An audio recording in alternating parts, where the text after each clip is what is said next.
Hello सांग माने आज बुधवारटा थिला स्वामी कहले टिके चिकेन आनदेबी बनईदेव कि मु कहली घरे अंडा अच्छी अंडारे कौन गोटे आइटम बनई दूची खाईदेव। स्वामी कहले सब बेले से अंडा झोल बनाऊच खाई खाई विरक्ति लगला किछि टिके यूनिक बनाओ खाइबी। मु तापरे टिके चिंता कली कहली हाँ आज कौन गोटे यूनिक बनईबी।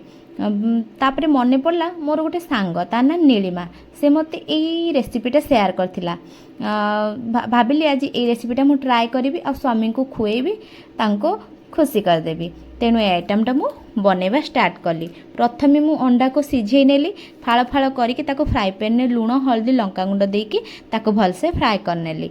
तापरे मु सही फ्राई पैन रे अल्प तेल देकी प्याज को ऐड कली। प्याज ब्राउन हो गला परे मु सेथिरे अदा रसुण पेस्ट को ऐड कली।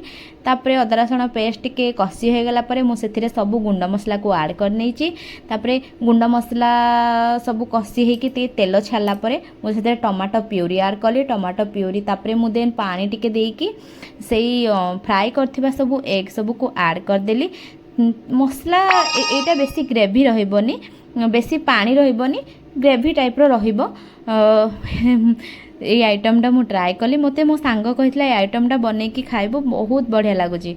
मु तापरे बनैली आउ ताकू परोटा सहित स्वामी को परसी देली। स्वामी खाइकी कहले अरे बा आज तो खाइबा जमी गला।